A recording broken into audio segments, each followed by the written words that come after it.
I'm Charlie, and today I'm going to talk about how vegetarians help the environment.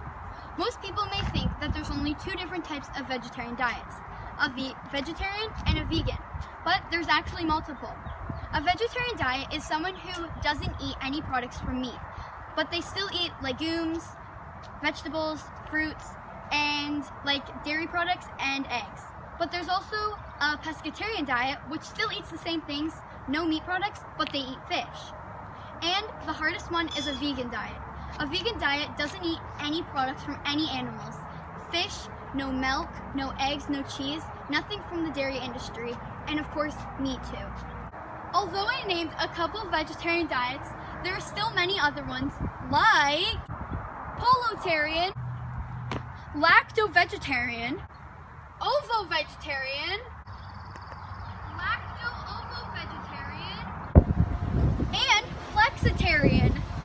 Everyone thinks that being vegetarian is bad for the environment and that it's actually unhealthy for us. But by us being meat eaters, we're actually wasting billions of dollars and creating many greenhouse gas emissions that we are polluting to this world. By us eating meat, a study has shown that a family of 4 actually creates more greenhouse gases than having 2 cars on the road. In a year, 24% of global greenhouse gas emissions are used from agriculture, forestry, and land use. This is more than all the cars on the planet. And we can prevent this huge amount of greenhouse gas emissions by us making this decision and actually helping climate change. In one piece of steak, there is over 330 grams of carbon, which equals to driving 3 miles in a car on the road.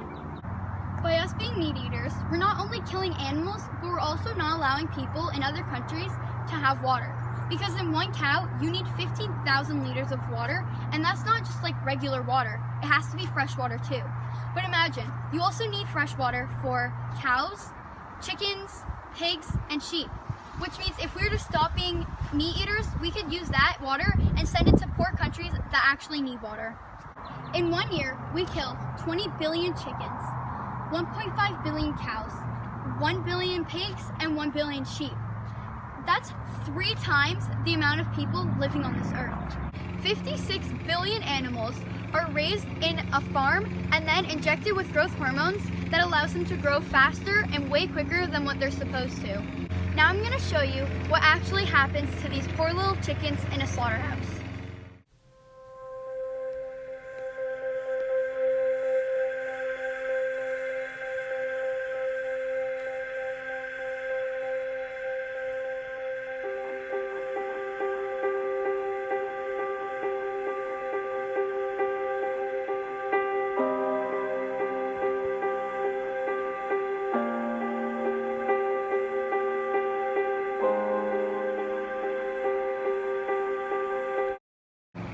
After watching this heartbreaking video, do you really want to eat meat anymore?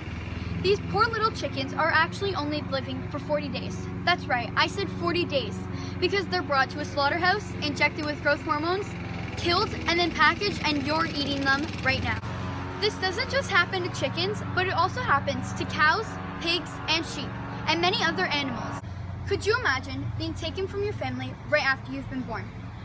Someone taking you to a slaughterhouse, stunning you in the head, which means literally shooting you in the head, which makes you unconscious, then being hung up upside down by your hind legs and sent off to the next person. After the cows have been stunned, they're taken to the next person.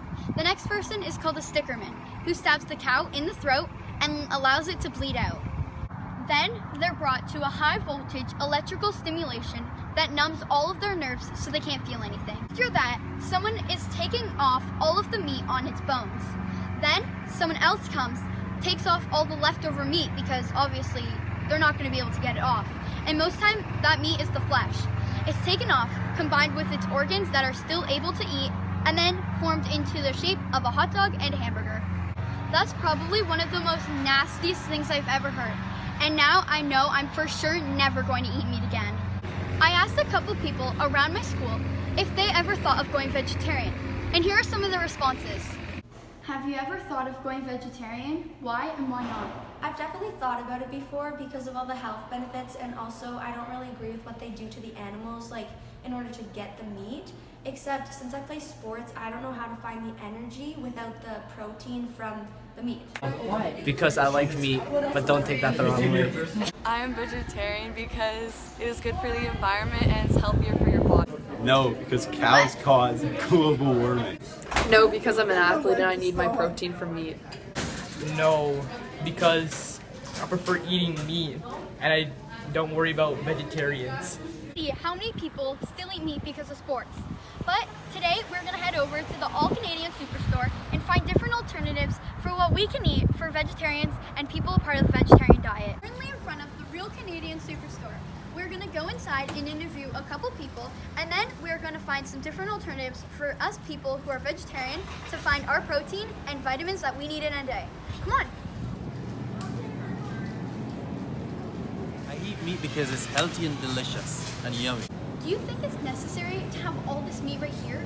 Most times this is wasted meat and people don't actually buy it. Well, we choose to eat meat in addition to lots of other sources of protein.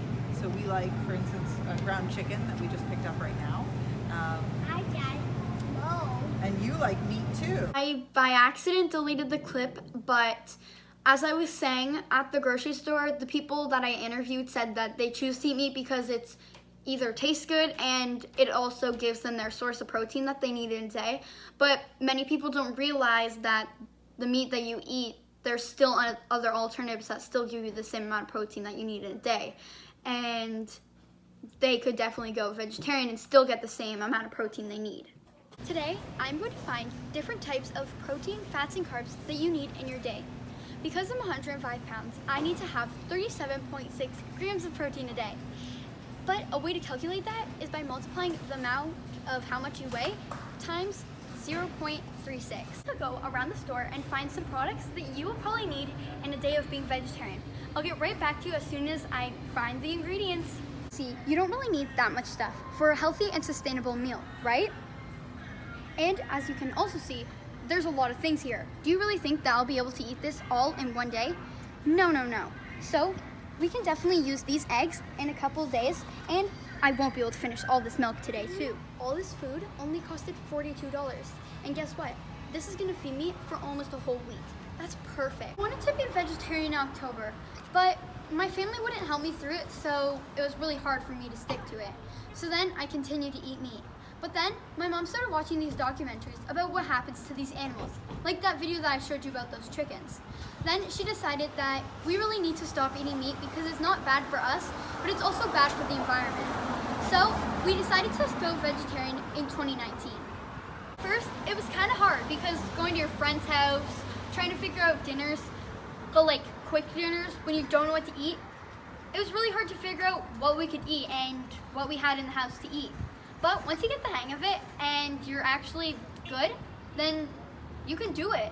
At the beginning, it was kind of hard for me and my dad because we were loved eating meat, right? But the fourth time I had it in January, I was sad because I had a piece of steak and I had a piece of it on my fork, just about for me to eat it, right? And then I thought, and all I could picture in my head was this poor little cow with literally it bleeding out because I had a piece of his steak. So we are not vegetarian, we are pescatarian. And many people may think that being pescatarian is bad, but it actually isn't because we're not hurting the animals and the animals aren't going through a traumatizing time when sometimes and most times the cow animals and other meat animals still feel when they're getting killed.